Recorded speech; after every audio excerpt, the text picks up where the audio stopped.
Hi, everyone, and welcome back to another podcast episode. My name is Alicia Gogan, the host of the Glow Up Secrets podcast, where I help you expand your mind and become more self-aware so that you can glow up into the best version of yourself. Hello, happy Monday, and happy June. I literally can't believe that we are already in June. Like, what? That's so wild to me. Anyways, we are here for June weather. We are here for summer vibes. Now, this episode was supposed to technically be my off-topic recap episode, but I felt like I didn't really have much to say, so we're going to kind of skip that. Maybe I'll do it mid-June. If anything, I'll do it at the end of June. But I really wanted to have a friendship episode. I feel like friendships are a very big theme in my life right now, probably because I have been thriving more in my life. So I'm getting out of my shell more. I'm going outside. I'm connecting with friends. It's like summer at this point. So naturally, we usually see more friends. And of course, I am seeing a lot of questions from you guys in regards to friendships. And I feel like I haven't made an episode about friendships in a while. So I feel like I have some pretty good updated answers to a lot of your guys' questions. So I asked you guys on the podcast Instagram what questions you had about friendships, and you guys asked a lot. So I'm going to go down this list, and it's probably going to be a long list, but it's going to be a really good episode. We're going to be talking about traits that I look for in female friendships. I want to give you guys advice on feeling left out and making new friends even in your 20s. So much stuff. There's going to be timestamps, but I do think that this is, I mean, at the end of the day, it's my advice and my experience, and everyone is different. But I think that some of these questions that you guys asked are really good questions. And honestly, I think a lot of people can relate. And I think I was probably a pretty late bloomer when it came to friendships in my life, and I feel like I've had a pretty unique experience, and I think that a lot of you guys are kind of like me in many aspects, so I feel like you guys will resonate with the advice that I'm going to give. Okay, so let's get into it. First question, somebody had asked top 5 qualities / traits or like things that you look for in female friendships. So I think there's no blanket like on paper list of things that every single person is supposed to look for, because we're all so different. So I am very unique the same way you are. So I look for traits and qualities in people that really align with who I am as a person and what works for me. So I'll explain to you kind of how I am, especially when it comes to friendships. And this is what I look for in female friendships as well, because that allows us to be in alignment, essentially. So I am very, very hyper independent. I've been like that for a long time in my life. And so I don't really do well with friendships where they need to be like attached to my hip all the time. It just doesn't. It's not even to say that if you're looking for somebody who is always available and always showing up and like talking to you every single day, all the time. Mind you, I do have some friends who are like that, but for the most part, I am looking for friends who have things going for them, who are busy, who are on their grind, who are very independent. I feel like I vibe like the best friendships that I have in my life, and the ones that I see work so well, are ones where they are very independent and they have goals and they have a job and they have many things going for them and they've been working on themselves and everything like that. It just works because I kind of retreat back to my own life, and so do they. And I feel like I've had many relationships, or friendships, I should say. If I say relationships, you know what I mean. In, my life where we weren't really on that same page. There was a lot of female friendships where they kind of wanted to be attached to the hip and always talking and like, getting advice on every single little thing. And I just don't really have the time for that in my life. And so that's something that I really look for, is like very dependent. Sorry, not dependent, independent. I also look for women in my life, and like all my friends really have this quality of just being very real and honest. I am somebody who's very blunt and says it like it is, even like off of the podcast. Like I just feel like I'm also somebody who like I call myself out and I'm very self-aware. So I look for those traits and qualities in somebody else. I also like to find women who do care about their like health and wellness and self-care, which kind of goes along with being on your shit and your grind, because usually you kind of do if you're working and stuff. And it's not to say that these women need to have the same lifestyle as me or like care about going to gym and this that. Like I have many friends who do different things. It's not even really my concern. But if I can tell that this girl really cares about herself and like pours into herself, that's really like a green flag for me. I personally, and I'm not going to get too much into this because I actually think it doesn't matter too much really, but I'm just saying this because I tend to align to people who have the same views. But I also do have friends who do not, and I mesh really well with them. I have very like democratic moving into conservative values when it comes to like political issues and world issues. And I'm not like super conservative. I'm very much so liberal in a lot of ways. I think that I do a pretty good job at that, even like kind of showing you guys that if you guys were even to think about it on the podcast, like I think naturally, like when you learn to accept and love yourself, I think you kind of fall away from being a very like strict one way on a political spectrum type of thing.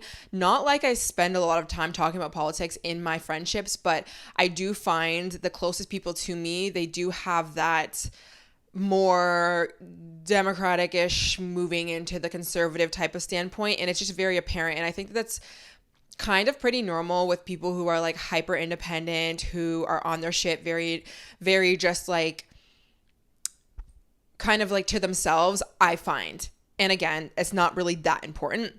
Another thing that I look for, and this is very key, okay, is friends who are confident and who are not self-critical and know how to speak to themselves in a kind way. Now, my friends are not perfect, and I do not expect them to be, and I'm not even perfect.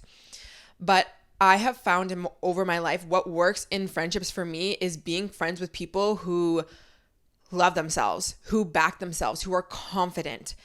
And there's for many reasons. I feel like, for one, if I'm constantly around people who are not confident and nitpicking everything and judging themselves all the time and criticizing themselves, it actually affects the way I look at myself, which I don't like. Okay? It's the same thing as if you constantly are nitpicking yourself in front of your young child is going to start to like nitpick at herself. Like literally that will happen. So I've caught myself sometimes just being like, oh shit, like maybe do I need to get this done? Or like, do I need to? So I don't like any of that. And again, my friends are not perfect, and I can kind of be around people who are still insecure, and it's fine because I get it, and like it's not that deep. But I do find the majority of my closest friends, they don't have that inner dialogue. And even if they do, they're not like constantly speaking it out, constantly like complaining all the time. And like, I just don't like that. It just, again, it kind of actually affects me, but also it just shows me that there's obviously like a lot of work to do, and it's very, very exhausting because I don't speak to myself in that way. Naturally, especially as being somebody who is, yes, high achieving and very on her shit and, have worked on herself from a very young age and self-love and all this kind of stuff, naturally, I'm going to want to be that advice friend and be that person that's like, no, like, don't think about yourself like that. Like, you look amazing and this, that. But it can be very exhausting. And I'm sure some of you guys know exactly what I mean, being the advice friend. And I think that I have told myself this probably, it's funny because I just don't really have friends like that anymore that I need to do that. But I kind of told myself maybe like a year ago, I was like, I am so really done with being that advice friend. I'm obviously going to be there for my friends and things like that. But I'm so just exhausted from trying to convince people to see their own worth. Like, you could only really do so much, and it really is exhausting sometimes. And it's just not the hill that I'm trying to die on. Like, honestly, like, this is why I'm saying it. I have been very self-motivated, and when I'm insecure, when I feel like there's a problem in my life, I go and seek that help. I go ask questions. I go on YouTube and I type in what I need to learn, and I listen to podcasts, and I journal all the time, and I save up my money, and I go get the help that I need, and I Google things, I search, I ask. And I just don't really love the idea of always being that advice friend and always trying to like help somebody who's not willing to do it themselves. Like they're not really self-motivated to like go get that help. It's just kind of like I'm there and I'm just giving them that advice. Because what I tend to find with those type of people is they don't really change. And I feel like the people who actually change, a lot of the times they don't seek so much advice and so much validation from people because they kind of just like go and get it themselves. And again, everyone is kind of different.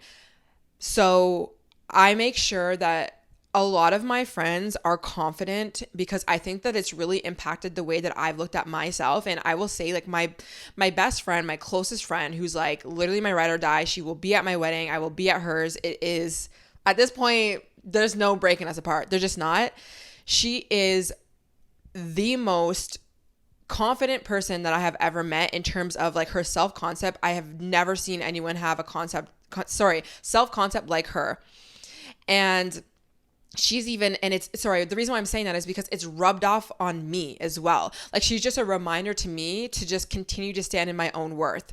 And yeah, I just think that that's a really good quality to have because obviously like when you spend a lot of time around women, essentially, I mean, I don't really have guy friends. I'm not really like that type of person. I don't think it's a bad thing if you have guy friends. I just never really have been like that. But I think that when you're especially around women, it is very important that the friends that you're around, they have a good self-concept and they look at themselves well. And even if they're working on things and even if it's, you know, there's down times in their lives or they're not feeling confident, it's fine for them to be like venting and this, that, but I look for people who can still take that accountability and still bring themselves back to reality of the truth of who they are and like really go and seek out that help and not just constantly be relying on a friend like me to constantly validate them because I just find that that doesn't really help. And it actually doesn't really help too much because at the end of the day, when it comes to validation, you got to stop looking outside of yourself. If you keep doing that and keep waiting for people to validate you, whether it's your friends, your best friends, or even your man, relationships, it does not matter. You have to get to a point where you have to decide that you are good enough, that you are worthy, that you are X, Y, and Z. And I find that people who are constantly like needing that validation from best friends or whatever, they never really learn how to validate themselves. So I actually just think that it's actually not that helpful to always be that person because I find that they don't actually end up learning how to validate themselves because I'm always doing the validating, you know? So that's kind of what I look for in friendships. Also, actually another thing, I talk a lot about this with my friend, my best friend, Joey, but women, I'm just going to say women because again, it's female friendships for me. Women who do not play the victim is huge for me because I have been somebody from very, very young that I literally wasn't allowed to really play the victim card in many ways. And this can be whether it's with men or body image or, and I'm being sensitive when I'm saying that because I have been there. And also it's fine if you feel like the victim in some of these aspects. Like, yeah, some guys can be shit. Yeah, your body might not be looking the way you want it to look. Like, I get that. But in general, like, even when it comes to opportunities and stuff, like, I look for people who are optimistic, who are like, things are working out for me. I'm growing. I'm learning. Even when things aren't working out, it's like, okay, what lesson can I learn? Versus people who are constantly complaining and nothing good ever works out for me. It doesn't matter. Like everyone hates me. I can't find the guy of my dreams. I can't do this. It doesn't work. Blame me on everything else, this, that, and the third. I can't do it. It's not helpful for me. It's also just not how I move through life. I don't move through life as a victim. Never, never, never, never, never, because it does not get me out of the situation that I'd be complaining about if I was in. And there is value in acknowledging that you have been a victim in certain circumstances. I have been a victim in circumstances in my life for sure. But what I have learned is how to get out of that is to not continue to live in that identity of things don't work for me or bad things have happened and they're going to continue to happen or nothing works out for me. Just never has worked in my life like that. And so I have a lot of friends who are very optimistic, who are not playing the victim, and it just is, it's lighter, it's amazing, and it's not so draining. And I think maybe the last thing, I kind of just wrote a few things here. And again, I want to be careful because not everyone is perfect. And I don't want to feel like I'm this pick me, judgy, perfect girl who doesn't ever like make a mistake. But I would say throughout my 20s, for sure, I'm 28 if you guys are new, I stay away from women who are very self-obsessed in a negative way. When it comes to body image, when it comes to like photos, Instagram, chasing men, insecurities, down the nines, like there is so many more important things in our lives than to be hyper fixating on an Instagram post for the entire day. I can't do it. Maybe this has just also come with age, because I feel like this used to be like more prevalent when I was younger, like friend groups of being like, oh, does this picture look good or this, that? And that's totally fine. You ask your friends if a photo looks good. Yes. Like if you need that validation, sure. Like I love it. You want to send your friend, oh, what are you wearing? What are you like, whatever. But at the end of the day, it's like, I think you just know when it's too much and it's just draining, and I just don't want to be around it. So I just really, really value people who just stand in their worth, honestly, because then it all rubs off on me and it makes me feel, it's the same way as when you're with a man who just says, don't worry, I got it. And you can just breathe for a second. It's like, thank you. Because I could have worried about this, but you're just like, don't worry, I got it. And then you can just like come back to peace. Like that's how I feel when I'm around people, especially women who are confident within themselves. And actually, maybe one more thing is I look for people who know the importance of showing up in a friendship, but also when they say one thing, they will follow through with it. And I'm saying that from somebody who doesn't have that many expectations with friends and things, because I understand that everyone has their own lives and I'm not somebody who's asking for a lot. So I feel like when you tell me something, don't flip-flop and don't be like, oh, like changing your mind every 3 seconds all the time. I can't do that. The thing is, it's like I look for people who know themselves. So if you know that you are somebody who doesn't really know and you want to change your mind about things, fine. I'm not even judging about that, but it's like, know yourself enough to know that you're probably going to change your mind in a week, and don't make that plan with me until you know, or be open with communication about how you move as a person.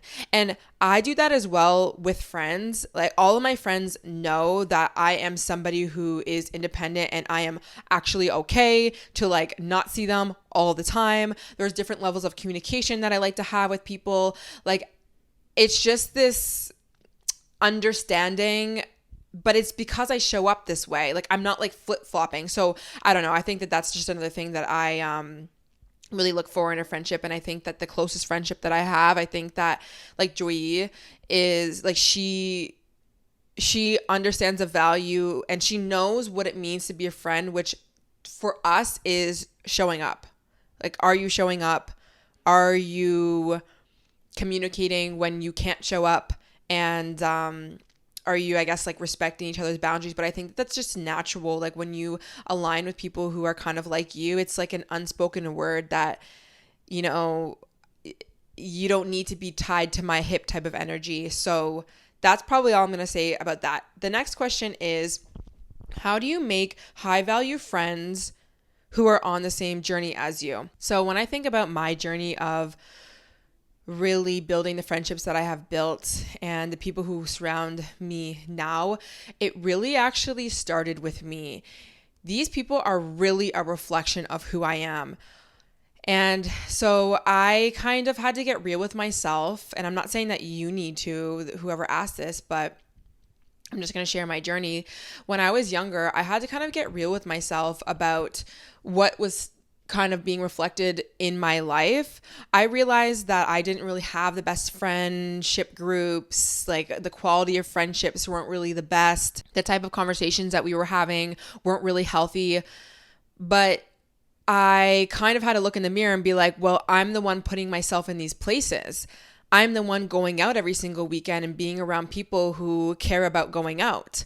I'm the one having these conversations of nitpicking and being critical. I'm the one also, you know, chasing male validation and then gossiping with my friends about it and like really connecting on that level because we're all doing that.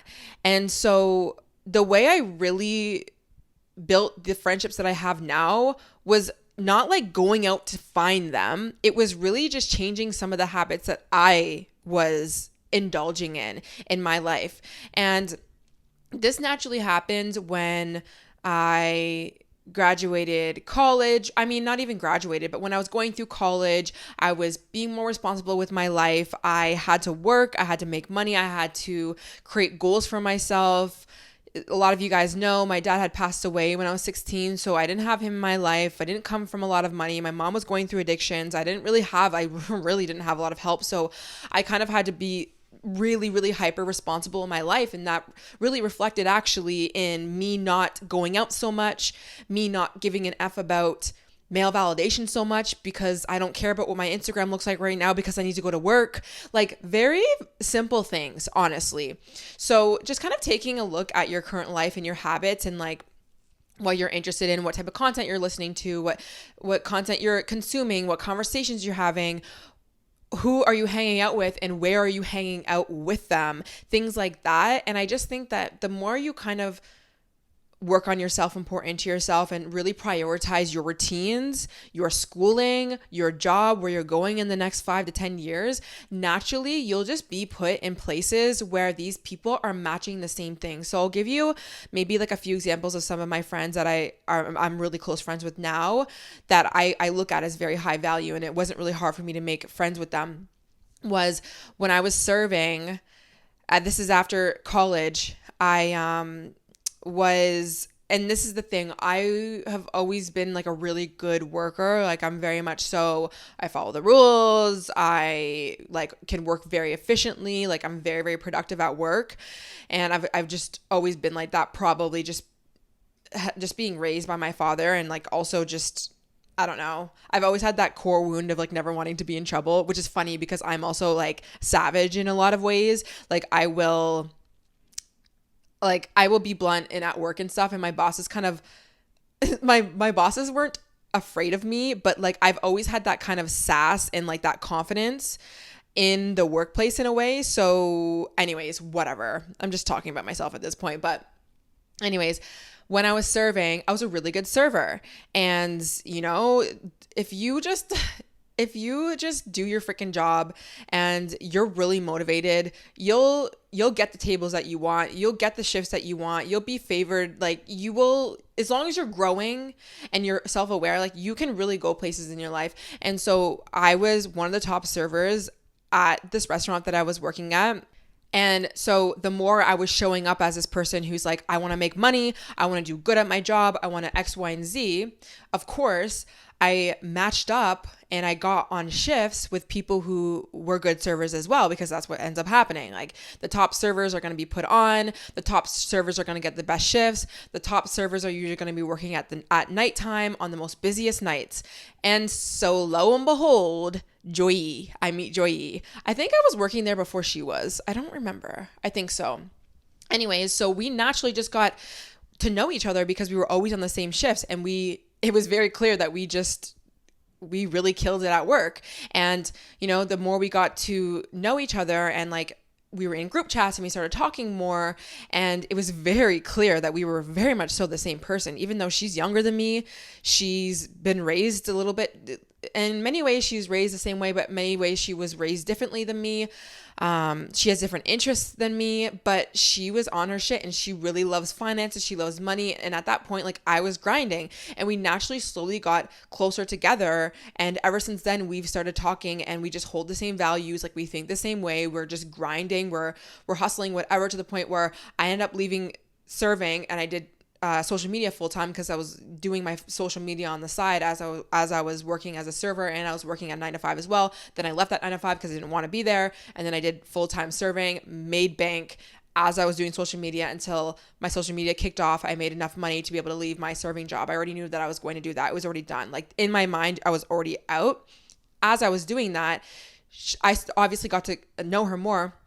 She was really into finances, and I was on TikTok at that point, and I was really big on TikTok. And I told her, I'm like, dude, start TikTok, start talking about finances on TikTok. Like that's the thing that people go to you for the most. Anyway, she started doing that. She blew up. She went full time. She left her job, and now she's doing it full time as well. So like we're on the same fucking vibe, and it wasn't hard for me to do that. So I just feel like it started with me though. It started with me prioritizing my bills and getting, to work and being on time and really grinding and hustling and like doing all these things. Same thing goes with one of my friends, Tess. She she is a content creator, so am I. And I started following my passions and my dreams of being a content creator, and I was on TikTok and I started my podcast, and then I was on YouTube and that. So naturally, when you're doing that and you're deciding like I have goals and I want to accomplish them and I'm working towards them, opportunities come to you. And there was an opportunity with a brand, and she ended up being on that same opportunity, and we clicked that way, and then we kind of went from there. Like it was not this plan of I need to go to, I don't know, I always think about this like on TikTok sometimes, like when those like high value girls or like go on and be like where to find high value friends, and you like, or like where to find high value men, and it's like you go to these like expensive hotels and like you don't have to spend much, but you just put yourself in places like that. And I used to make content of high value stuff as well, so I'm not trying to bag and like soft life and stuff, but I think sometimes it doesn't need to be like that at all. It can literally just be like anyone in any place. It just depends on like where are you energetically, like where are you on your journey. So I think just really working on what it is that you value in your life, and you'll eventually connect with these people, like you really will. And I found also a lot of other content creators who are now my friends.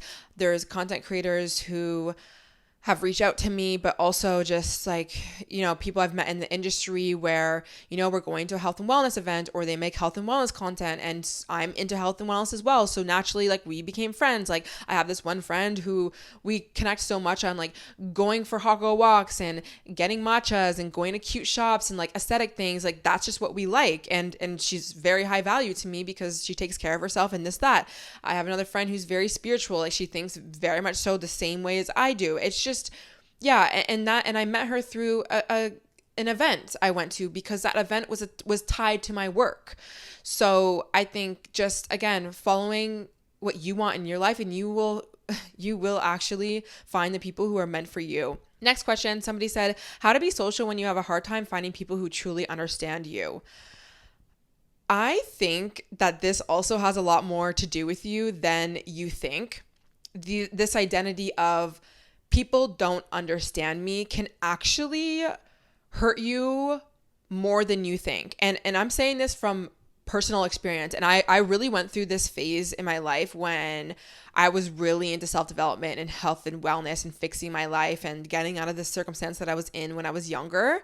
Nobody was into self-development. Nobody was taking their life really responsibly. Like I felt very isolated. And so I felt like nobody understood me, nobody got me, nobody wanted to change.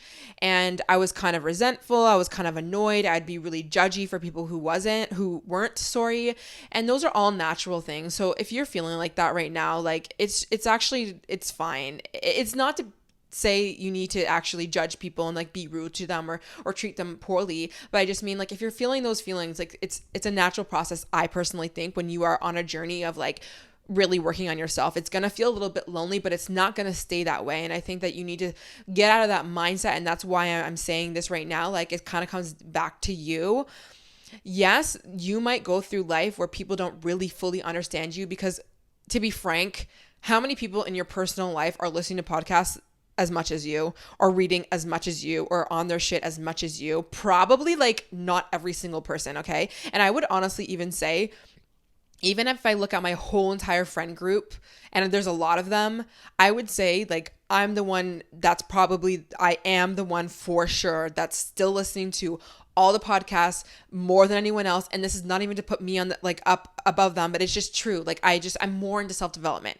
So I feel like naturally it's anyways, the way that I think about it now though is it is just because some of my friends might not be on that same journey, or people don't fully understand me because they're not on the self-development journey or whatever, does not mean that I have to take it as nobody gets me and like nobody's going to be able to connect to me and that. You are actually way more connected with a person down the street that has nothing to do with your career or self-development or anything than you even think. But I think that sometimes we have this identity of like, oh, people just don't get me. So then naturally you're going out in the world with this lens of people don't get me. So you're only going to search for evidence to prove yourself right.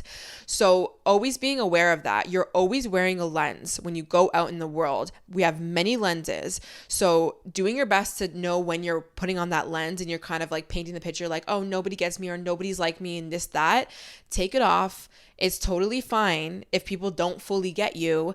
And also a good thing to ask yourself or even really say, and this is what I do now, is like, what can I learn from this person? Okay, this person doesn't need to be on the same journey as me, but what can this person what can this person teach me, or what can I teach them? And not every single friendship or relationship is going to be this like twin flame fire connection, and that's totally fine. And I understand why sometimes people will feel this way because maybe you have nobody like that right now in your life. But I think that taking off that lens can be helpful for you to actually find that person. Because I do find, and this is my only experience, but I do find the way that I create relationships, friendships, romantic, anything, manifest essentially, is actually detaching a little bit from those expectations. And the reason why I'm saying this is when I personally detach, what I'm actually doing is I'm not letting go of the wanting the friends or wanting the man or wanting the thing. I'm letting go of the negative thought process that I have about these things and how hard they're going to be, or the limiting beliefs. Because I think that when you're speaking about manifestation, people will say, well, no, you don't actually have to let go and you should actually focus on that thing. And yes, you should. But how are you focusing on it? Are you focusing on it in a positive way or a negative way? And if you find that you're being very negative and you're, oh my God, it's not happening, detach. That's what helped me. If I find that I have a lot of limiting beliefs around something or I haven't experienced it fully, I kind of just detach from it a little bit if I can't think positively. So I hope that helped. My next question, somebody said, what age did you meet your friends at who really see you, are there for you, and you trust more than anyone else? So I would honestly say year 27 into my 28th year, which is now, did I really look at my friendships and be like, wow, like I've actually created some real connections. And the way that this happened though was me. Once again, me.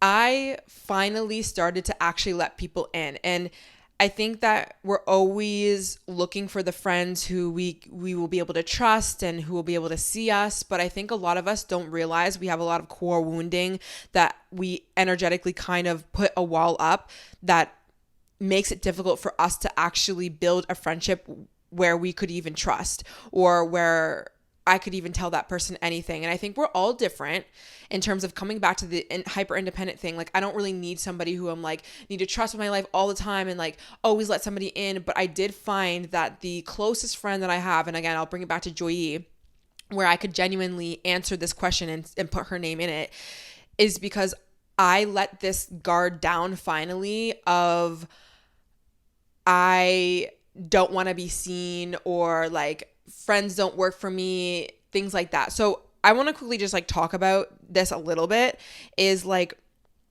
I had this core wound for a long time, many core wounds, I would say, that obviously would play out in friendships. But, well, actually, maybe I'll talk about two of them. The first one being, for a long time, this is going to be like a therapy session at this point, guys, but whatever. I know that me telling you guys this will help.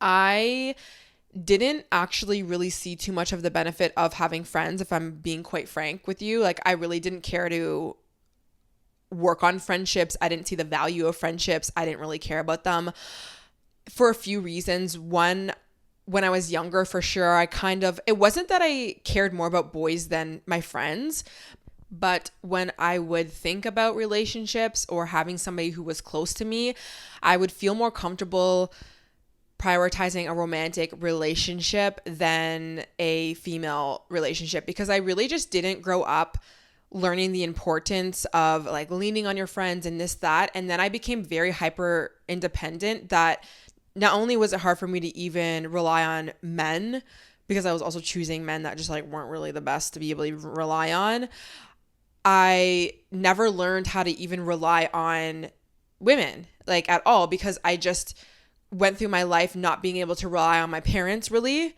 And so that bled into friendships. So I kind of just had this situation where it was like, I don't really need them. I don't need them for any, like, I don't need you guys for anything. Like, I'm going to do it myself energy. Okay. So I had that going on, which I will be very honest, I still have to work on that. I think that it takes time, and it takes probably friend by friend. I think that I've done that more with Joy than anyone else probably. So I just want to say that, like, it takes time, but I've also had this core wound of I'm not really important, and my feelings don't matter.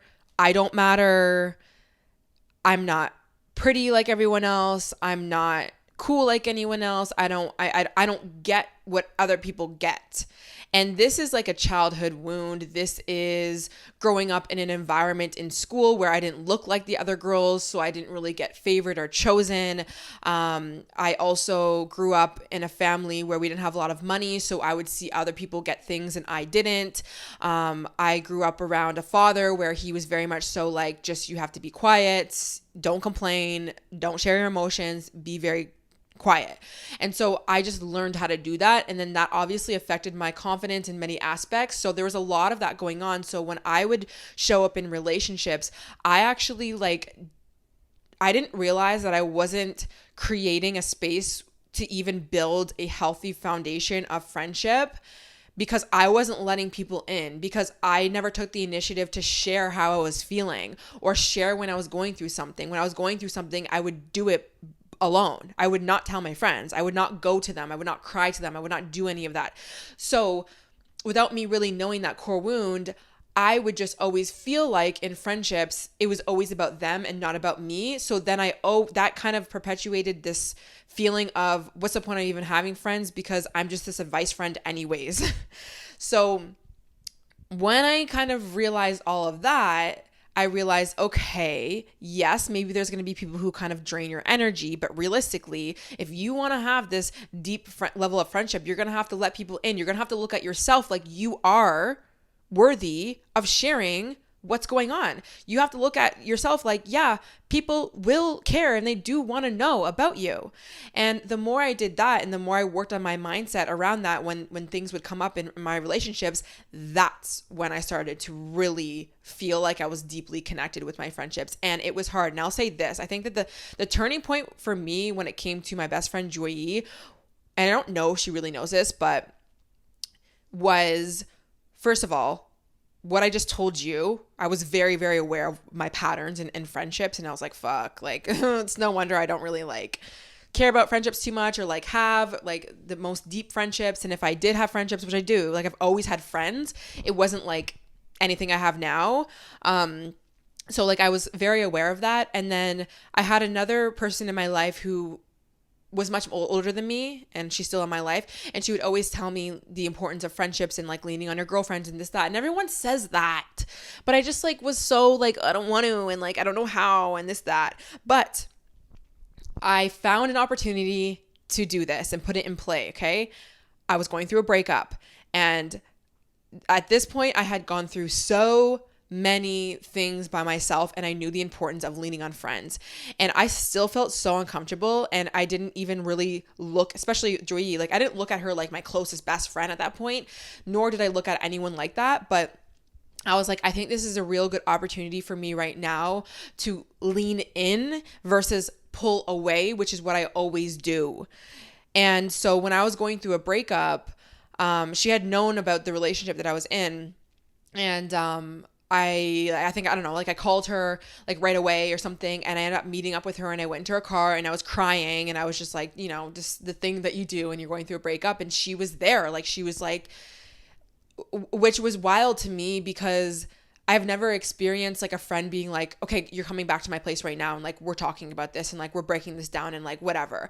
I've always had the friends who were kind of oh, that's sad, if you need anything, whatever. But I'm not blaming them, because I also didn't really open up to them as well. You know what I mean? I hope you guys can see what I'm saying. And so anyways, from there, I just knew that it was so important to keep leaning in, keep talking to her, keep doing whatever. And we obviously just like built that friendship from there. And it was uncomfortable, but I just knew that it was really helpful. And I think that actually genuinely, for the first time in my life, I realized and I experienced what my older friend was telling me when she said, your female friendships are literally everything for you. Like, I would be a different person if I didn't have Joy, but also just like anyone as close as I did leaning on. Like, I could have gotten through it for sure. I've gone through very hard times without anyone in my life. And sometimes you just have to go through that. And like, kudos to anyone who's currently going through that, because I get it. But it just like, it did something to my nervous system. It did something to like my inner child to even do that. And so from there, we really built that, not even built, it was just like a natural progression of, I let her in and she knew about that. And then a few months later, she ended up going through a breakup as well. So I was naturally always there. Like, I've always been that person that's been the advice friend. No problem. Like, I'm there. But it just really built this trust and this like real like connection with us. And ever since then, we've been like inseparable. When I mean inseparable, I mean we do it in a way that works for us. Like, she's not attached to my hip, but she is somebody that I genuinely literally text every single day, which is wild because I don't feel the need to do that with most people. I think that it's not needed for most people. And I don't really like that. But with her, there's no like, we're so aligned in tune that she feels like home to me, where there's just this like, I can text her about whatever, and like there's no pressure to like meet up or do these things or whatever. She's genuinely just this consistent thing that's always been in my life, and it's like the most healing thing ever. So shout out to Joy. She is like the best friend that I've ever had. Kind of piggybacking off of that question, somebody said how to start over to find new friends in your late 20s. So I for sure technically like started over many times. I think that that's a normal thing, genuinely. It's kind of rare to like always have the same friend group for a long time. I moved many different schools throughout my life, and then I went to college, and then I left my hometown, then I came back, and then I North York and Markham and this, that. So I've been all over the place. So like naturally you keep some people, and then naturally you just fall away from some people. And I think that that's normal also when you have real responsibilities in your life. Okay. But I think like when I really built the friendships that I have now, again, coming back to, I just decided that it was like, I had to be the one to kind of make that effort and understand that friendships do take some time, the same way romantic partnerships take time. Like, we just think that sometimes it's like this one day we're just gonna like find this person and it's just gonna be like flip of a switch and you're my husband, or flip of the switch and you are my best friend and I trust you with everything. But it's like, we also forget we all have like core wounds of things, and we're doing self-sabotaging behaviors a lot of the time, and then that person also has it, and then also finding somebody who's kind of on the same grind as you. Like, things take time, okay? So if you are starting over or like transitioning, give yourself time and grace. And coming back to how you really meet the friends that are for you, I think, getting aligned back to who you are and what you value in your life, and thinking about the next 5 to 10 years, like what type of conversations do you want to be having with friends? Where do you want to be moving? When I mean moving, like environments you want to be moving around, conversations and like things that you want to be doing with these people, and then kind of going out and even doing that on your own journey without maybe even having that person yet. And for me, like when I think about myself in my 30s, I don't know where I'll be living or with who, but I know that I will be I will be surrounded by friends who are aligned to me, because I know in my 30s I'm going to prioritize. And like, obviously I don't really know because I'm not a time teller and this, that, but like, obviously I have goals. I want to be living in the suburbs. I love my hot girl walks. I really value health and wellness. I value not really drinking much. Like, I value certain things. So when I'm looking for friends, like, I'm trying to find those friends that are kind of aligned to the same thing as me. So give yourself time if you are starting over in your 20s. Someone said how to build a friendship group instead of just having like 1 to 2 friends, Okay. So I'll give you kind of I have a pretty good case study of a friend who is this person who has created friend groups, and it's not me, okay? So I have witnessed one of my close friends who I've known for a long time. She's like a hometown girly. She lives in Toronto here now, and she feels like a sister to me. Feels like a sister to me. I love her because she also coming back to those traits that I look for in female friendships. She is very independent. She is on her shit, but she's different than me. But she is on her shit. Like we've said this before, but very much so. She doesn't need to be like texting me all the time. I don't need to be texting her all the time. We do not take it personally at all. Like we very much so are like that. She's also Aquarius. I think that this plays a kind of like a little bit of a piece as to why she is the way she is when it comes to building friend groups. So what I'm saying is I'm just going to give you kind of what I observed, and I think what traits you probably need to have if you want to do this. And I'll be frank, I'm not interested in doing any of this. I think I've watched her do this and she's fucking amazing at it. And she's like this matriarch of the friend group, but like, God, like, somebody give her a raise. Anyways, so I think if you want to build a friend group, like, let's just be real. It takes a lot of work, a lot of effort. It takes most likely you being some sort of a extrovert. It probably takes you wanting to do this, obviously, which it seems like you do. And it takes a lot of patience.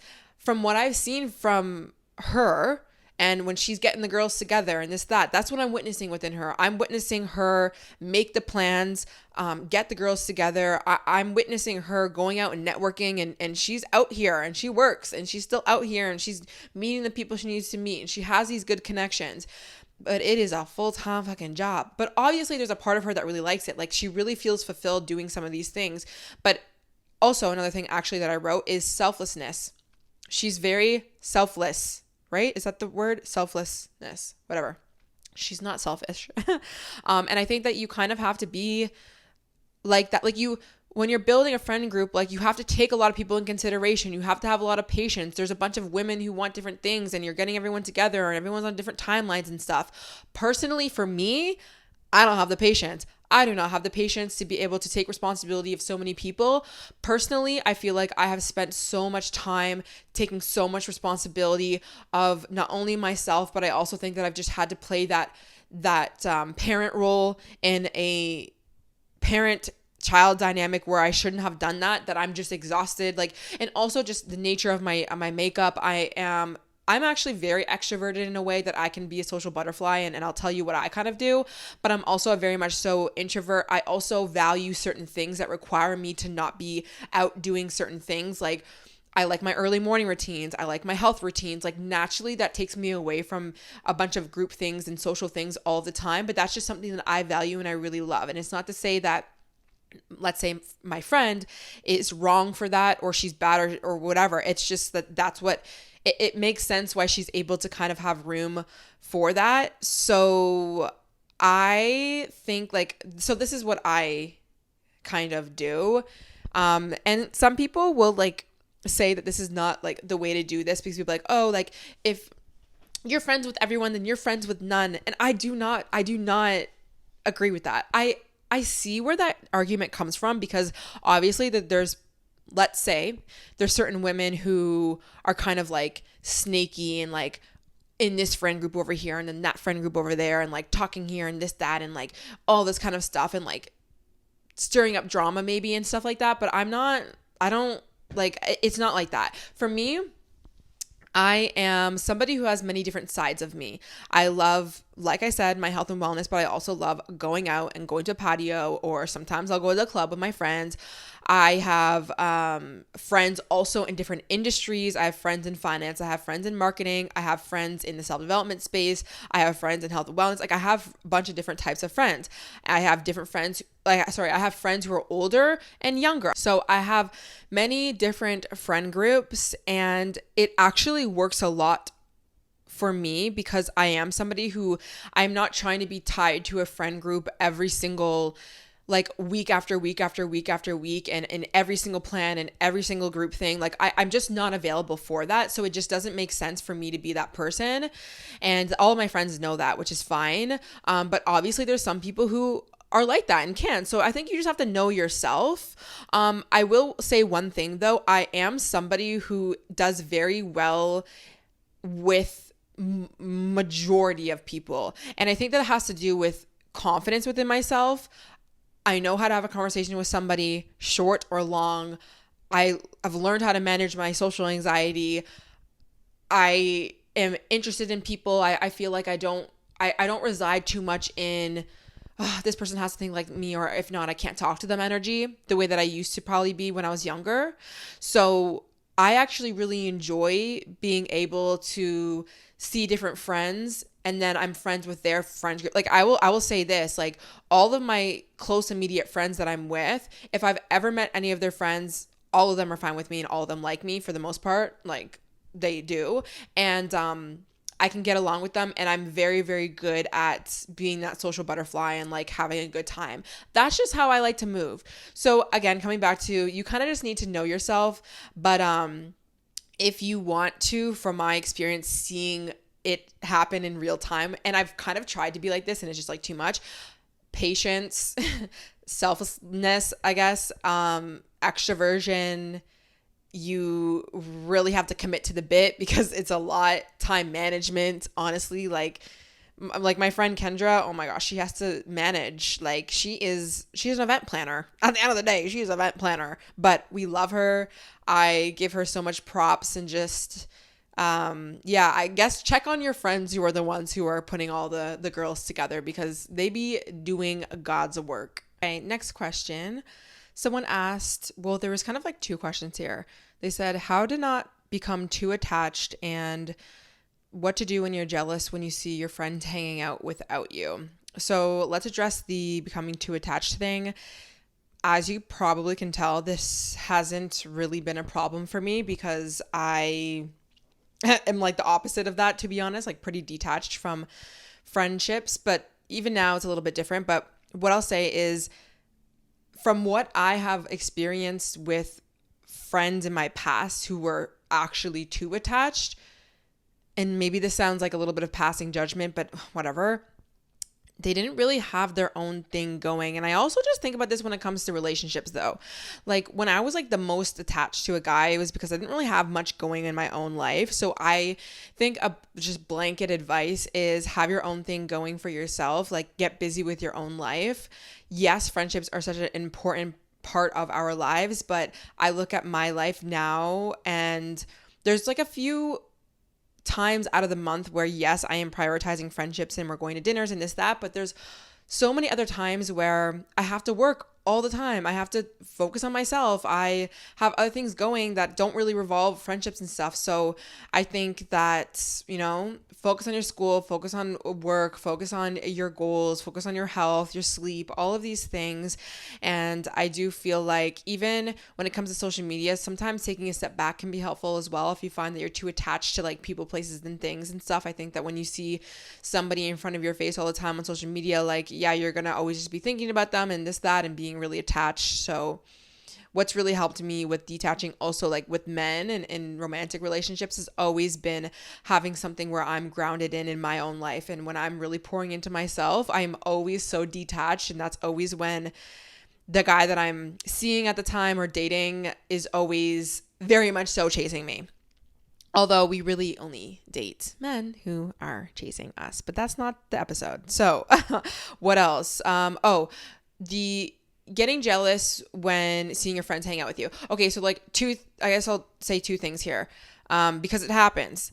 I think we kind of need to get in this energy of just being mature and understanding that people have other friends, and just because you're not invited to that thing doesn't mean that they don't like you or they're leaving you out. I think it actually really depends on your core wound. If you feel like you're always somebody who's not chosen and not picked, or people don't like you, again, you're moving through life with that lens. So if you find that you see friends over here and they're doing something without you, you're automatically going to go to whatever you believe about yourself. And so really sitting here and being like, is this really true? And I'll give you an example. Like my one friend who has that friend group situation, like she's that matriarch, she has a lot of friends and stuff. I see her a lot going out with the other girls, and I'm friends with the other girls, but I'm not as close. I see them going to concerts and dinners and things like that. I get invited to some things, but I know that when I'm not getting invited, it has nothing to do with me. It's not personal.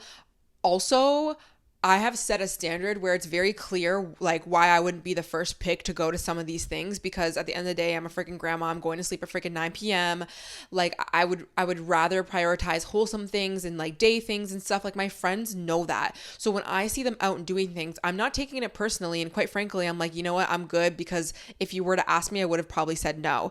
Now, if you know that these people, like there's no reason why you shouldn't have been invited to that, and they know that you would really want to be there, or they know that you were available, or you've been trying, then that's when obviously you might want to have a conversation with these people, or you might want to rethink this friendship. Like, are they really showing up for you, or do they really care about you? Like, maybe it's not the lens that you're looking through and you're really seeing it for what it is, and these people just aren't, they're not really prioritizing you. And then that's when it's kind of like, yeah, you might have to communicate and kind of just remove yourself. But I do think, if you are feeling those feelings, like for me, if I start feeling a little left out, even though I know it's not personal and I see my friends going to do things, what it's going to require from me is communication. Because at the end of the day, you have to communicate your needs and communicate your feelings to people. You can't just expect your friends to always know exactly how you're feeling,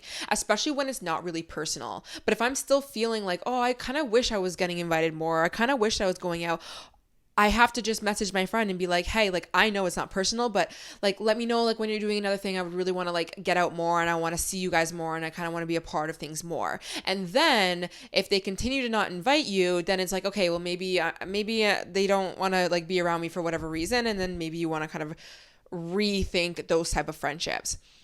Another question, if you should you reunite, you could also say reignite the flame, I guess.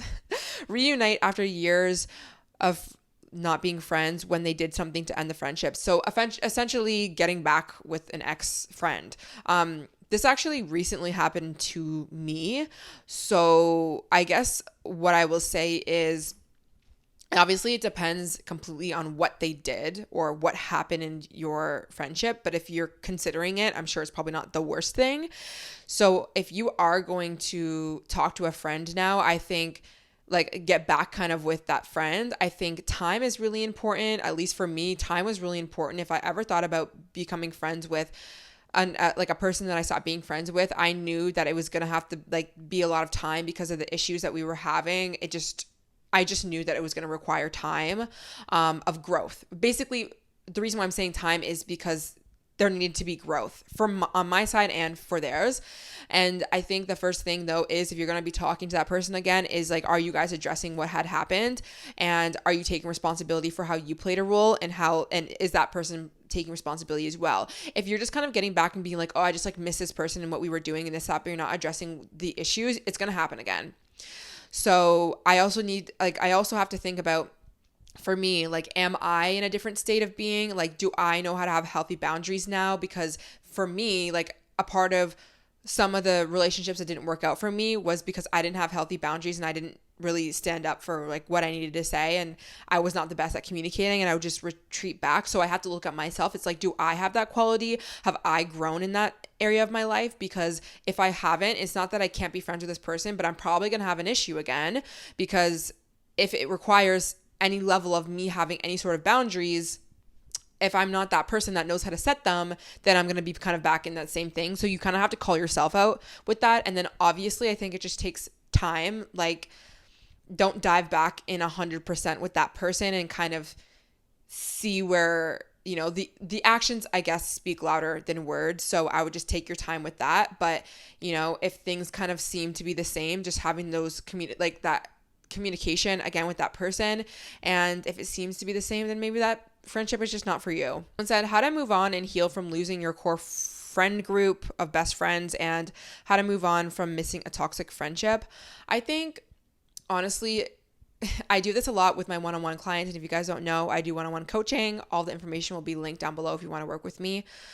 But one of the core things that I do with people, and from myself, because this is what I've done to heal, is to actually really just honor and acknowledge that part of you that is feeling that loss, right? I feel like sometimes we go right into like, okay, well, like, how do I fix feeling like shit? Or like, how do I deal with this core wound? But a lot of the times we haven't actually slowed down to honor that young part of us that is actually feeling very sad and like lost, and like, I lost my friends, or I missed that person that we were with what we had. So I think just giving yourself that grieving period, and it could look different for everyone. Maybe it's a journal practice. Maybe you're going to your therapist and talking about it.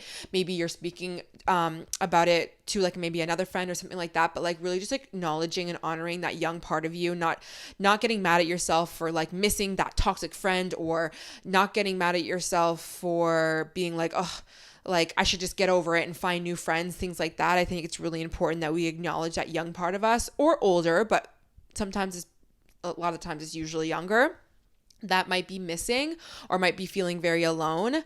I think that that's just a great way for you to build a relationship towards yourself, which is the most important thing.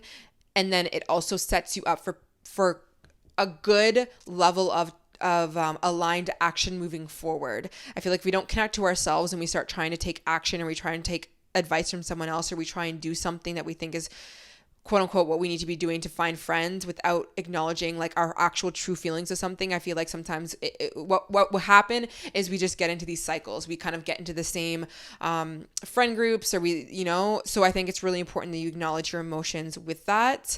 When it comes to like how to move on and heal, obviously I guess it depends on what it is that you're trying to move on from. I have an episode, I think it was my first ever podcast episode that I'll have linked down below. I believe it is, where I talk about the process of forgiving and letting go and moving on. So I think that you could totally use that episode in regards to friendship. So I would suggest to go listen to that. And I think the advice that I gave at the beginning of how I've made my friends over the years, just understanding that it's going to take a little bit of time, but you will find your core friend groups. Maybe it will look different than what they used to, but just always having that optimistic mindset of like, if you don't have it yet, it's going to come, I promise you, it's the best advice I could ever give you when it comes to anything in your life, even outside of friendships.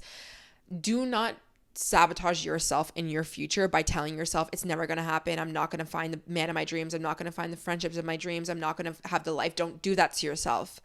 And I know it's hard to not when you don't see that, but like, it's the best thing I've ever done for myself. And it is the reason why I have created the life that I have now, is by saying, if I don't have it now, I'm only one step closer to getting it. And that's just kind of like what you have to do. You have to have that faith. Next question. What does loyalty in a friendship mean to you? This was hard for me to think about, because I feel like in this day and age, in this generation, I feel like people really have this messed up. And I think that people are wanting people to be loyal for the wrong reasons. And I think that it's very like based out of insecurity, and I guess insecurity. I just feel like some of the situations where I've heard of women especially be like, oh, like this girl needs to be loyal to me and this, that, it's kind of like out of an ego thing. And I found that it's like they don't really actually care about that person as a friend, and they just really care if that person is going to tell that other person their business. And it has something to, and I know that that's what loyalty is. Like I get that, but like it's very much more self-centered than how people try and paint it to be, of being like, oh, I value loyalty and I value friendship and things like that. So that's what I'll say about that. But I think when it comes to like loyalty, I just naturally, like the relationships that I have and the friendships that I've built, I don't really hyper focus on, is this person going to be loyal to me? Because I just move through life just being that for other people naturally, but also just expecting that. So I feel like I don't need to like worry about it. I feel like the people who worry about whether their friends are being loyal to them or like their man being loyal to them are always the ones that tend to be in situations where they're not. And there's many reasons for that, but I've really witnessed that a lot. So I find like the less you hyper focus on that and you expect good things from people, like I find that that's not really an issue. But I guess it depends. So I guess like if I were to have to answer that, I would just say someone who really values and knows the importance of showing up and, not being flip-floppy, which is kind of what I said at the beginning. And I think that somebody who's wanting and knows the importance of just putting in effort, and I just don't really worry about when it comes to like loyalty, if somebody's going to go behind my back and like talk about me and stuff. But I think the reason why I don't worry about that is because I have a good self-concept, and I know that the friends that I'm with, there's nothing bad for them to say about me. And if they are going and like saying something, I'm not worried about it, because in my mind, the way I look at myself is there's not much to talk shit about. Like, I'm not worried about that. And again, coming back to, I feel like the people who always worry about when other people are talking about them, it's usually because they're worried about something, because there's something actually to be worried about. And it's not always, but I do think that a lot of the time it's based in insecurity, whether it's real or not. So I think just like working on your self-concept, if you find that you're like hyper focusing on that, I just think that like, yes, it's important to have expectations and standards for how people show up for you, of course. But I don't really worry about that, because I'm like, I know that if I'm telling my friends something, that they're not going to go and like, there's nothing for my friends to go and say, So yeah, I think that's all I'm going to say about that. But I do understand the importance of like having people who are loyal and stuff. But I just think that maybe I'm not the best person to give advice on, because I also am somebody who's very independent, and I'm not like looking for that. And I'm also not looking for like people to validate me and my friends to validate me a lot. Okay, so I have more questions, but I kind of put this more into like your own personal Q&As. Like obviously you guys had asked me those questions, but I feel like this is a little bit personal, kind of like more situational, but I do think that this will still be very relevant to a lot of you guys. So I'm going to do my best to hurry up, because honestly, my episodes have been really long these days, but whatever. You guys, I know that you guys like them, and you can just always come back to them.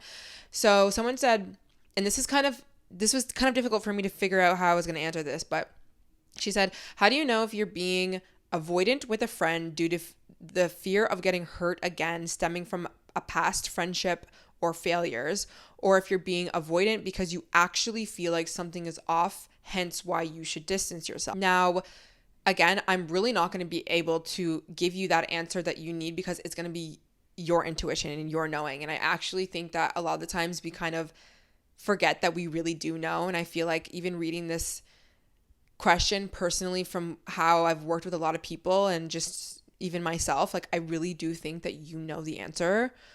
But this is what I will say, and this is how I would probably differentiate it, is the person that you're maybe like trying to figure out whether you should like be in their lives or not, like whether this person, like there's something off about this person, or if it's like just your insecurities coming back up, is this person actually doing something bad, or does this person have the qualities and traits and values that you hold to be important in friendship? Because if they're not doing anything bad and they are basically aligned to you, and they have like, they're on their shit, they're aligned to what you are aligned to, they have good values, they prioritize the same things as you, things like that, then most likely the feeling that you're feeling of like wanting to be avoidant might have to do with your, maybe like your core wound from past things that haven't worked out, and you're afraid and you're trying to protect yourself.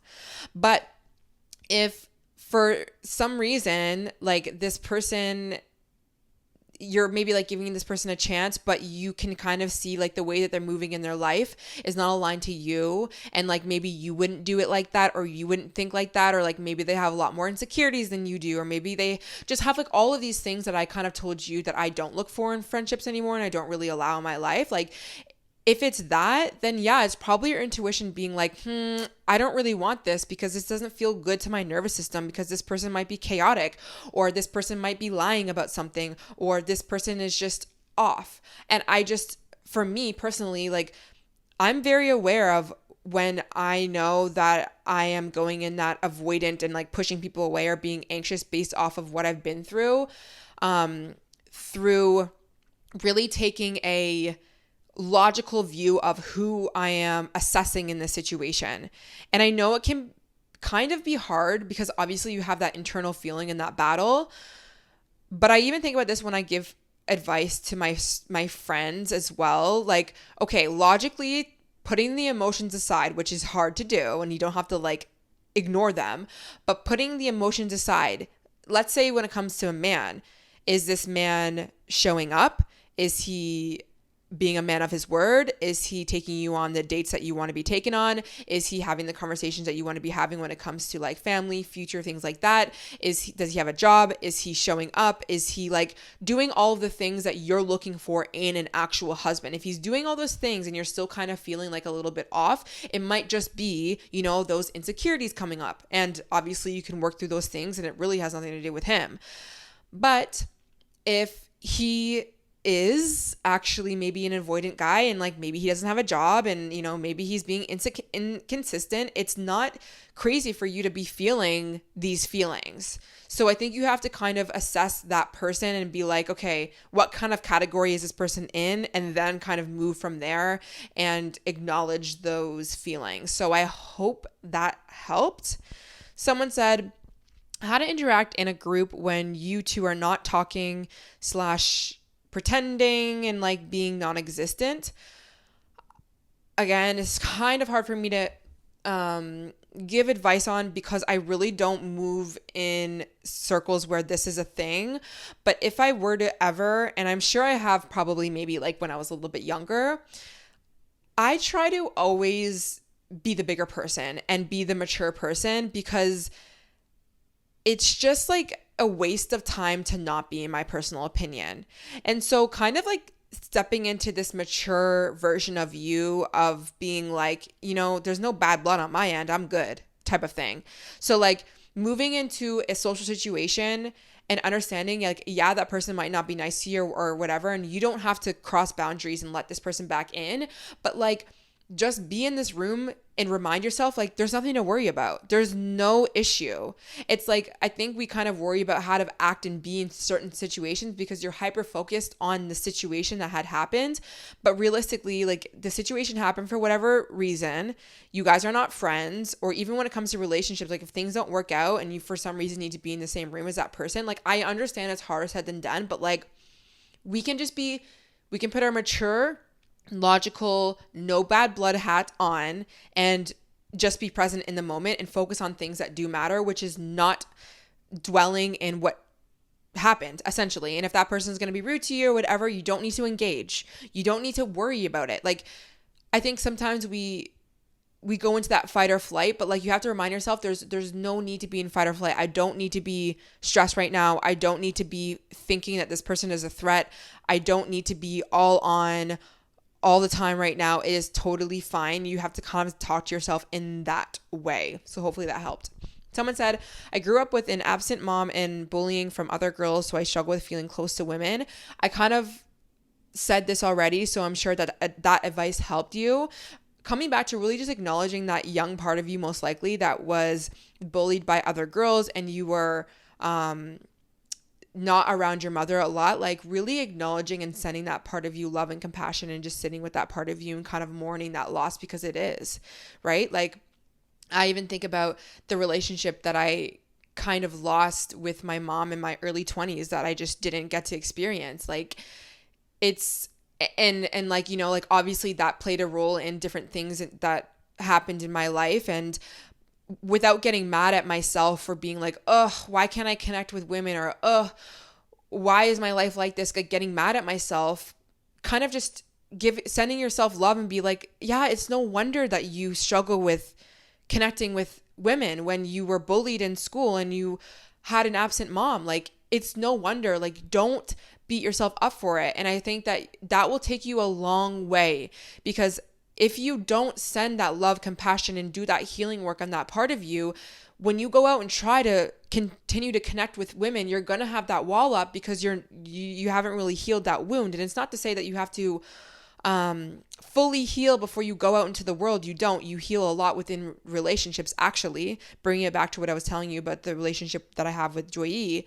But I think you can get a lot further than maybe you have by first like acknowledging and be like, and not even acknowledging, like yes, acknowledging, but giving yourself grace and compassion and giving yourself the time that you are going to uniquely need to be able to move into the direction of having female friendships, okay?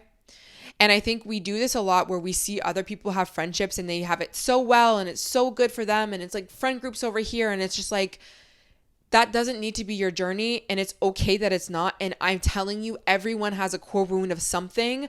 So don't beat yourself up if you find that you're struggling right now with connecting with friends. Like it took me damn near 27 years to be able to fully feel that feeling that I have with some of my closest friends yet now.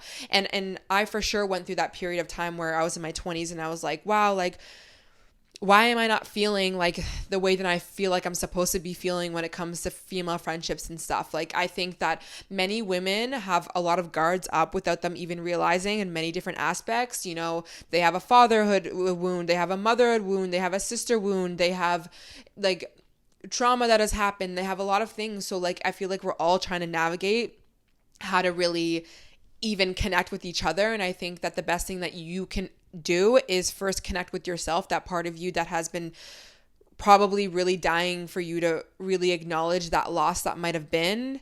And that will really actually help you be able to show up better in friendships and not feel like it's this big thing, because you'll have that self-love component of when, you know, not even when, but you'll know the right doses of what you uniquely need when it comes to friendships, but you're not going to know that until you connect with yourself. So I wrote here, a good practice that you can do is an emotional release practice. I actually kind of talk about this in my book, but I think, you know, even writing a letter to your young self, the one that was bullied, the one that probably needed friends around her that didn't have anyone to protect her, the young or maybe older, I don't know what age you're at, part of you that needed her mom and her mom wasn't there, like really writing to her and telling her, I am here for you. I see you. What do you need? What do you need to say right now? What do you need to like express? Like letting yourself write out from this part of you has been the most transformative thing that has ever helped me when it comes to healing physically and mentally. So having that emotional release, like again, you're writing a letter to your younger self, but you're also allowing your younger self to take that pen and really write and let it out. And there's feelings there. If you have been bullied when you were younger, there's probably a lot of so many emotions that you're probably holding in that you probably had to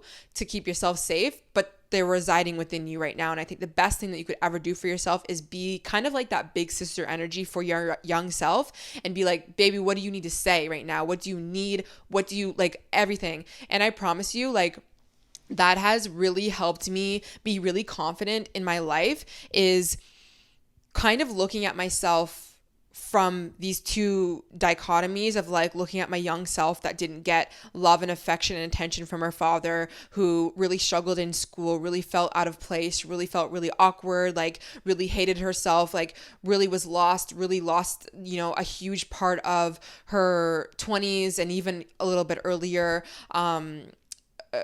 away from her mom, like things like that. Like I let her really out and really speak and really just cry it out. Honestly, you're probably going to cry a lot, I'm not going to lie, which is great. You should really do that. But then what happens from this emotional release practice is you naturally get this energy of like, never again, never ever again will I ever let anyone make me feel the way that those people or this circumstance made me feel when I was younger. And when I was younger, there wasn't protection. When I was younger, there were people who were fucked up. When I was younger, I was given a deck of cards, unfortunately, that I did not even understand that I could up level and change. But guess what? I'm older now. I'm wiser now. I'm going to step in as that big sister energy, that mother energy, whatever energy that you feel like you need. Everyone is unique. It's a different consciousness. It's a different way of like archetypes, whatever you want to look at yourself as, and be like, from now on, I am going to meet your needs, young Alicia, young whoever it is that asked this question. And so when I move through life now, that's how I move through life. I look at myself as if I have different parts, and I have a lot of them, and I do parts work with my therapist, but mainly I kind of sometimes will just look at myself as like one part, like that young child, and be like, okay, you know, on a day-to-day basis, how can I meet my younger child's needs right now when it comes to friendships, relationships, everything? How can I stand up for her more? What does she need? She needs me to communicate. She needs me to advocate for herself. She needs me to relax. She needs me to say no. She needs me to allow her to say yes and go have fun or go do these things. Like, that's how I'm operating in my life. When I'm creating my weeks and my planning, my this, that, I'm always coming back to myself and being like, what do I need? And when I'm saying I'm saying my younger version of me that never got the things that she needed. You have to meet your needs as an adult now. And I feel like sometimes we're always looking for someone else to do it for us. We're searching for the validation, and we're searching for people to say, you can do it. We're searching for people to say, you're allowed, you are approved, you are whatever. And it's not bad to do that because we're humans and we need that validation. But the truth is, especially when you're older, you're going to be waiting a long time. You have to be the one to decide for yourself and decide that your inner child is good enough, decide that you are good enough, and you go in that direction and you take control over your life. Stop looking outside of yourself. And again, I do talk about this a lot. I have a whole section in my book about reparenting and the journal practices that I brought myself through when it comes to really showing up for myself and my inner child. So I would highly recommend, if you don't have my book already, The Ultimate Glow Up Guide. It'll be linked down below and you can get it at your bookstores. Okay, that was a little bit of a rant, was it not? Next one, someone said, damages of venting and how to do it less. I don't really know if you're meaning gossip in a bad way, or if you're meaning venting like you're just telling your friend your insecurities or things that you're going through, and if you're like worried that that's too much. So I'm really not exactly sure, but I guess what I will say is give yourself a moment to just be present with yourself when you find that you're wanting to vent or you're wanting to gossip or you're wanting to whatever, and like ask yourself, like, is this too much for that person? Is this even needed? Is this going to spiral me? Have I been thinking about it too much? Is this really going to bring me to the next level of where I want to be before you kind of do it? You kind of have to stop yourself in the tracks and you have to kind of call yourself out. I guess that's kind of my best advice. And also just, kind of really considering the other person though, asking them, are they available for you right now to be venting? I think that if you really care about your friends though, and you're really aware of them, like you'll know if they're available for that and if they're wanting. And I think that like you have to pick up on cues when it comes to having conversations with people. It's very apparent when people are zoning out of a conversation and when they're really connected. So kind of finding those people who are very like eyes open, ears open, ready to go. That's probably going to be your person that you're going to do that venting session with, and just kind of seeing, are they also reciprocating that same energy? And if they're not, even just kind of mentioning, being like, hey, you can always vent to me if you need. Because I actually have a few friends where they're highly aware that I am definitely the advice friend, and they're very like adamant on being like they're very aware of like not overloading me too much, which I really appreciate. And they also will tell me like, anytime you need to vent, like let me know, which I think is really, it's beautiful if you can do that for your friends. So someone said, a friend saying that there's quote unquote no competition with girls, but always need male validation. Honestly, like from my personal experience, just you got to stay away from people and like girls like that. Like it's just like the chasing male validation thing, and I've been there, so it's like I get it, but it's not a hill that you want to die on, man. And I really think that the girls who are in that chase, you got to let them learn. You got to let them learn, especially if you're very self-aware and you've been doing the work and like you're listening to podcasts all the time, like you are completely not that person. I think that you are honestly doing yourself a disservice by constantly surrounding yourself with people who do not see themselves. This is the thing. If you can have a friend who is going through times where it's kind of shitty, they don't have the best self-concept, they're not in the best relationship situation, that's fine. I'm not saying that you have to drop those people, but the quality that you want within these people, if you're going to be friends with them, is, do they see themselves? Do they know what they're doing? Can they call themselves out? And I have been around people who genuinely do not even see how insecure they are. They do not even see how much they're complaining. They do not even see themselves. Like they can't, they're not there. And with those people, I would suggest kind of removing yourself. That's basically all I'm going to say about that. I also talk about friendships in my book as well at the end. Someone said, should I still be friends with a person if they flake every time we make plans to hang out? More than likely, the answer is going to be no, because it's obviously apparent to me that you probably care about your friend showing up. And if they keep flaking, then what the fuck's the point? I would maybe have a conversation and tell them like you value somebody who is showing up, and like it seems like they haven't really been, and you can kind of see from there. But I would say like the short answer is no. Someone said, can you make a Discord for us to be friends? Okay, the reason why I'm kind of saying like maybe, but like maybe it will be later down the line is because I don't like to promote or, I guess like promote things that I genuinely am not using and I don't understand. And I literally don't know how to create a Discord. I don't. So maybe if somebody in the community like wants to, like, I don't use Discord. I'm not a Discord girly. I feel like that's like, yeah, I don't know. I don't know how to like even do any of that. And honestly, personally, like right now I'm managing so many things. Like I would love that for you guys, but I tried to do a Facebook group like years ago and I did that, but like it's really hard to kind of like manage and stuff. So I don't really know what that would entail.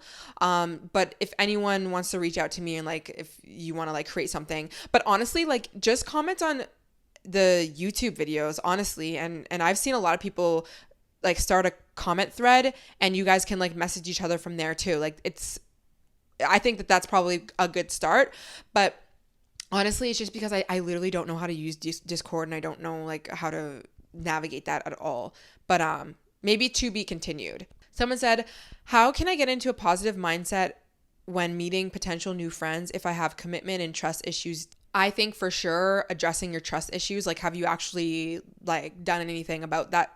Like it's one thing to know that you have trust issues, but it's another to like do that deep healing work of like emotionally releasing and maybe talking to a therapist or getting to the root of it. Like I don't really know, but like addressing your core wound is the most important thing. Like it really is important. So I don't know how much work you've done on that, but I think the daily mindset work of changing the way that you're thinking in terms of like people can and will be trustworthy, and even if I don't know them now or I haven't found them, I'm going to find them mindset. Like coming back to the optimistic mindset, you have to like you have to be optimistic about that. And that takes consistent repetition, and it takes focus, and it takes like commitment of you being like, okay, I'm going to decide to stop spiraling in this narrative of nobody is to be trusted and I can't find people. So I would honestly say it's like a daily practice. Someone said, my best friend since birth ghosted me with no explanation. She is with her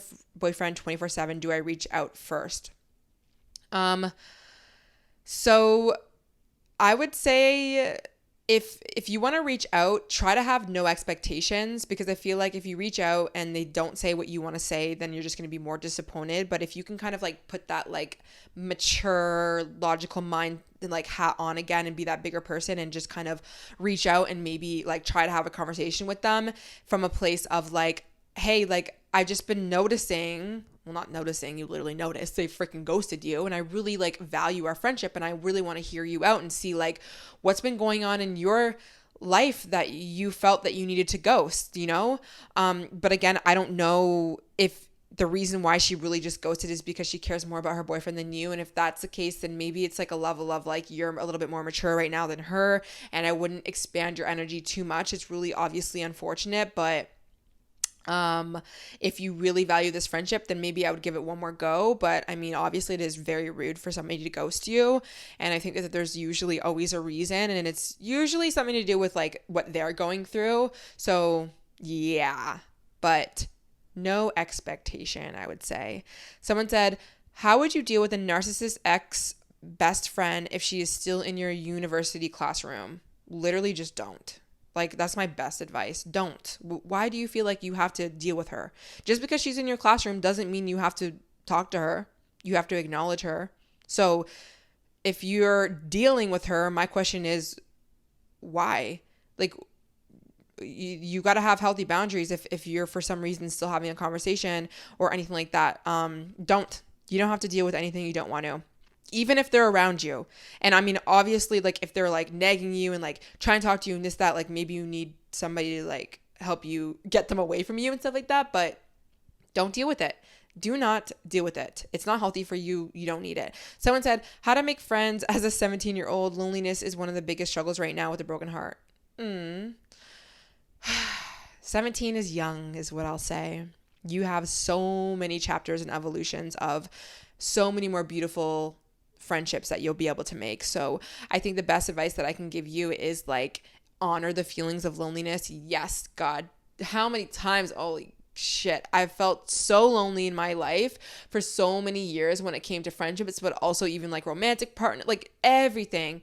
So I feel that deep sense of loneliness, but what's helped me through it all is always reminding myself it's not going to be like this forever. I feel like sometimes when you're going through a really hard emotion, it feels like it's never ending, but I think that you just have to remind yourself in those moments, even though it doesn't really change the feeling, that it will change. And you will find beautiful friendships. You absolutely will. When it comes to like making friends, I think I kind of already gave you some examples of it. It's actually quite a natural process if I'm being honest, and just knowing yourself and coming back to yourself and your goals and what you value, and it will change over time, but you will find them. Okay, somebody kind of asked like a bunch of them, so I'm going to read everything she submitted and then I'll kind of sum it up. So she said, she's struggling with seeing others be friends with someone you tried to be friends with and you couldn't be friends with. How to stop ruminating on how, I'm assuming that friendship ended years ago. Watching your friends rekindle friendships with someone who was really shitty to you. And I think that it kind of connects. And how not to think that you're the problem because that friendship didn't work out, but it's working out for other people. So there's a lot here. There's a reason why that friendship didn't work out for you. And you're not a bad person. You're not a wrong person. You are not any less than just because these people are connecting over here and you're not. And I know that doesn't take away the real feeling of, yes, you're feeling maybe a little bit left out, or like, is it something to do with me? But you have to, you got to bring it back to, there's just some people that are definitely not your cup of tea. And there's probably, the reason why that friendship didn't work out. You are not going to be friends with everyone. And I think you just have to remind yourself of that. When it comes to watching your friends rekindle friendships with someone who is shitty to you, I think the best thing that you can do is be vulnerable and tell your friend, like, I'm not trying to dictate who you want to be friends with. I mean, again, if you are, then I don't know. I personally don't think that that's the best way, because I feel like we shouldn't control people. So it obviously also depends on what that person did.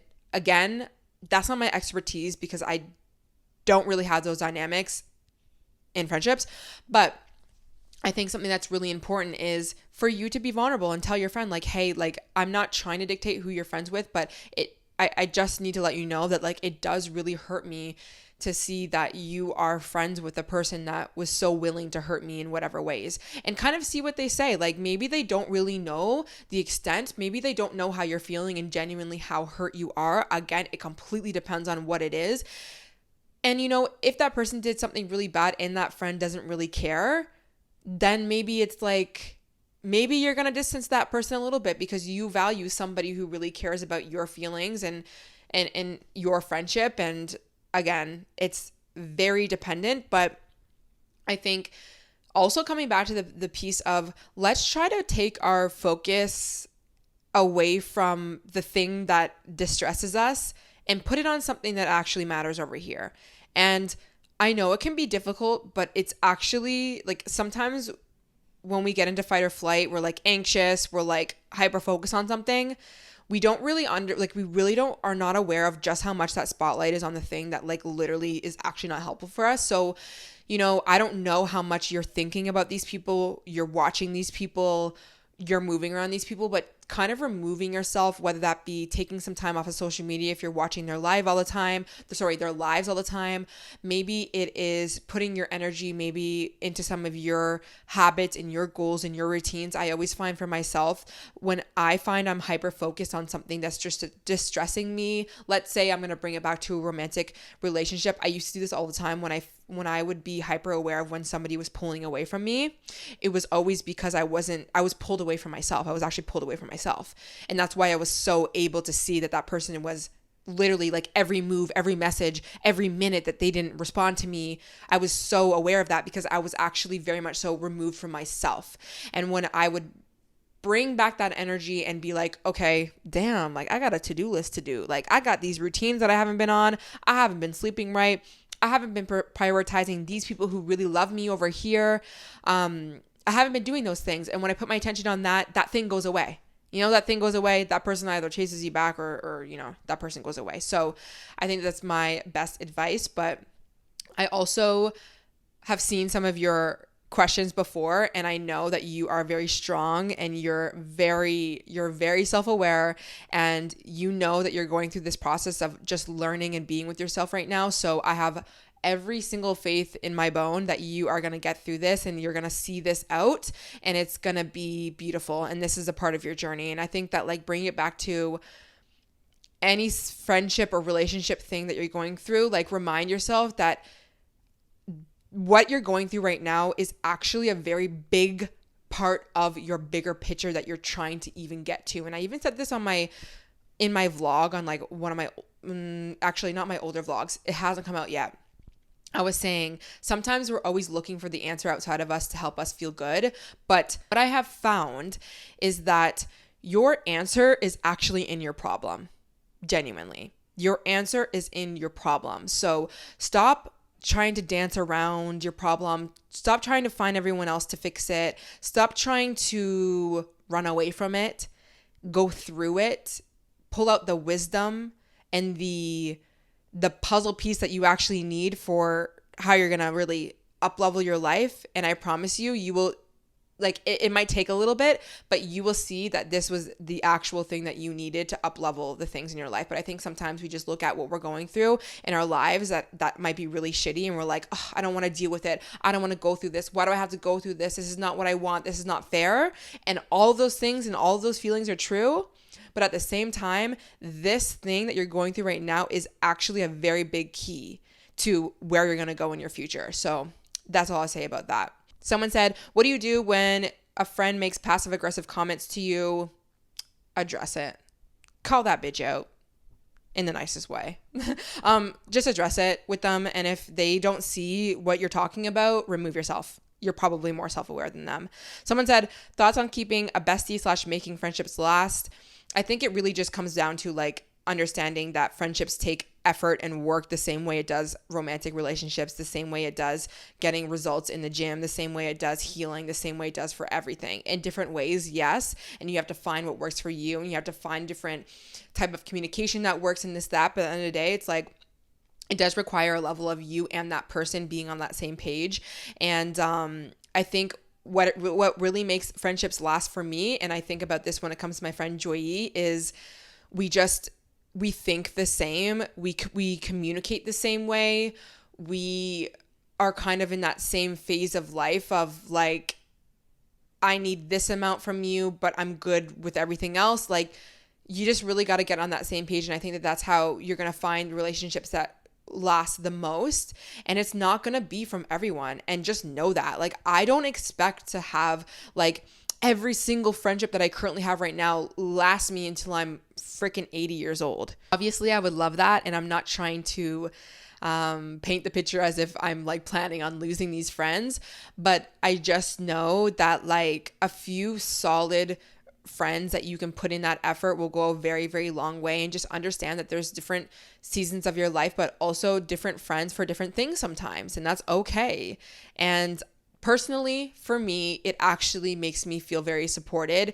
I think that I feel if I were to like feel into what the energy feels like around me when I think about my friendships currently right now, I feel like there's like a circle around me. Like there's like a very grounded, very supported circle where I have like all my different friends who are here in different aspects, and I communicate with them in different ways, and they're ebbing and flowing in my life. And on top of that, each person is connected to other people who I feel energetically I'm supported by, even if I like don't really talk to them.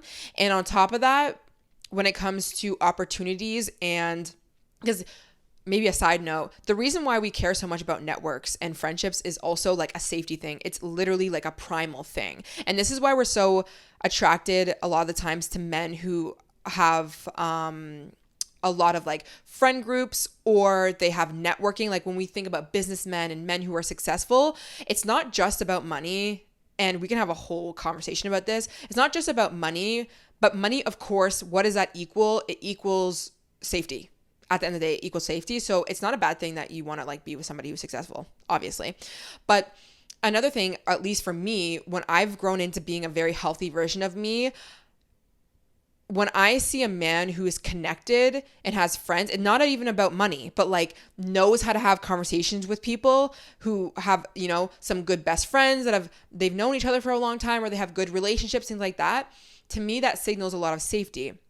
And like, if there was anything to ever go wrong, I could lean on him, but he could also lean on his community as well. And I think about that with my own life, with my friends. Like I can lean on these people if I need, which is really great. Even though I don't need, I really like am going to be okay. It obviously signals to my nervous system that I'm safe, but also the friends that I have, the industries that they're in, I feel supported because like my best friend, she's really into the finances. Like she's got me on that side of things. Like she's helped me up level my finances a lot. And I feel like if I have questions, she's there. Tess, she's interested in marketing and content a lot. So like she's like my marketing and content friend where I feel like it's very supported. Obviously, I don't just go to her for that, and like I'm supported in many different aspects from her, but that for sure. One of my friends, Niti, she's very spiritually connected. I feel like if I were to ever need to talk to somebody about that, that's the person I'm going to go to. My friend Frida, super into health and fitness and like wellness and just like, and also spirituality a lot. And she's very positive, and I just know that I'm supported in that if I ever need that type of energy. My friend Rachel, she's very spiritually, but also like somatically and trauma informed, and like very wise, and like so much wisdom and things like that. My friend Kendra, like she is this girl who she's book smart. She's very smart and independent and whatever, but she feels like a sister to me. So I feel like home to her, but like she feels like home to me. But also she's very connected in the terms, like she's very like street smart. And I say that in the best way. I don't say it in like a shitty, like gross, like grimy way. She's very street. She knows how to move in different like social circles, and just she's connected in all these ways, and I feel connected. Like I feel supported in that way. So like I have a lot of people, and there's many other friends that I have, but I feel like there's many people in my life that make me feel supported in that way. So it's always like great to like be connected with people who are not always the same as you as well. And also, actually, maybe one other thing that I was going to say about female friendships with traits and stuff is I look for friends who also have really like good concepts of like being in relationships as well. Like I have a lot of friends who are in healthy relationships, or if they're single, they're working on healthy relationships, or they're like calling themselves out if they're, you know, going through something like whatever, like they're very self-aware. And I think that I never actually understood the importance of being with or having friends who have really healthy relationships, like who are with men who are really healthy. It shows me and sets the standards of what I should be looking for. But I also feel supported because these guys are also like, they would kind of like do anything for me as well, because like obviously indirectly, like I'm friends with the like Dewey. Yeah. Anyways. So I guess that's all I'll say. And listen, all of that took a lot of time. It took me connecting to myself, and it took me being vulnerable and breaking down those barriers. It didn't just come to me on a silver platter. I had to do the work, and it was uncomfortable at some times, but that's kind of where I'm at right now. Will my friendships change over the years? Probably. And I will have to do another updated video, I guess. So I hope you guys enjoyed. Today was a very long episode. Oh my gosh. But I feel like I really covered everything that I needed to. Let me know what you would like to see next by commenting on YouTube. If you're watching on YouTube, don't forget to subscribe as well. And if you're on Spotify, you can submit or you can just DM me on the Instagram, whatever it is. I hope you guys have an amazing day, and I'll see you in the next one. Bye.